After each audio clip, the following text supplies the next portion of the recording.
Imagine the most expensive and sought-after land on Earth. Now imagine right on top of it sits a massive, sprawling settlement with makeshift roofs. India's wealthiest billionaire, Mukesh Ambani, is now stepping into this exact situation. His company has just secured a massive contract to transform a huge stretch of this contested land into a luxury mega-township. To understand why this is happening, look at a map of Mumbai.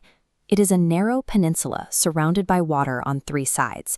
It simply cannot grow outward. Because space is so tight, the city is a place of extremes. It holds some of the world's wealthiest people, but since affordable land is nearly non-existent, over half the population lives in crowded, informal settlements. When you can't build out, your only option is to build up. That simple geometry makes the ground people are already living on the most precious resource in the city. Decades ago, the government realized they couldn't just clear these crowded areas by force or evict working families. They needed a different approach, so they set up something called the Slum Rehabilitation Authority. Think of it like a trade. Imagine you own a small, older house on a great street corner, but you can't afford repairs. A developer offers you a deal. They will build a brand new, modern apartment right on your land. You get the bottom floor completely free, with running water and proper electricity. The developer does this because the local government gives them a special permit. They are allowed to build extra floors in the empty airspace right on top of your new apartment. The developer then sells those new upper floors to wealthy buyers on the open market. The money from those top floor sales easily covers the cost of building your ground floor home and leaves the developer with a healthy profit. This trade is the financial engine that makes it all possible. By using the profits from the luxury units to pay for the free ones, cities can finally unlock land that has been stalled for decades.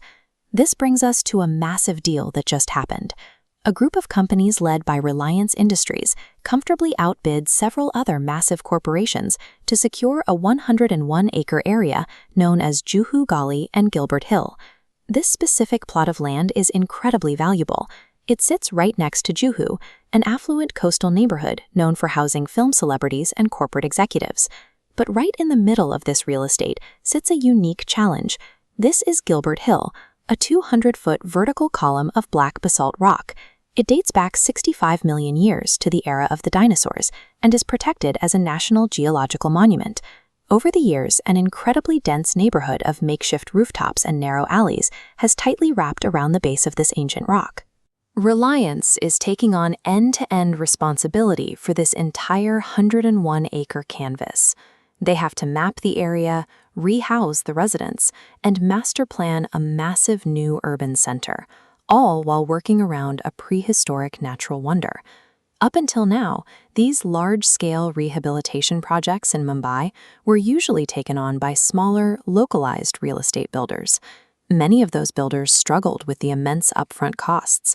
They would demolish the old structures, begin building, and then simply run out of cash halfway through the process. When the money dried up, the construction stopped. This left thousands of vulnerable families stranded in poorly equipped temporary transit camps, sometimes waiting decades for their promised homes.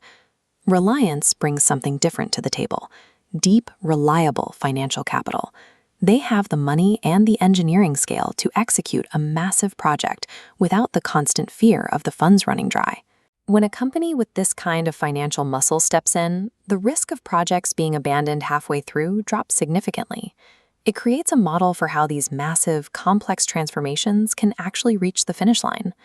The immediate impact of this project falls directly on the families currently living around Gilbert Hill. Right now, they face shared sanitation facilities and are highly vulnerable to severe flooding during the heavy monsoon rains. Through this trade, these families will move into permanent apartments at zero cost. For the first time, many will have private indoor plumbing, clean running water, and a reliable power grid. Instead of makeshift shelters, they will live in structurally sound, multi-story buildings designed to withstand the weather and provide a safe environment. While the developer earns their return on the upper floors, the people living there receive a permanent, life-saving upgrade in their daily health and overall standard of living. The physical act of building a 101-acre township also triggers a broad economic ripple effect. It requires an army of civil engineers, urban planners, and construction crews, creating thousands of jobs.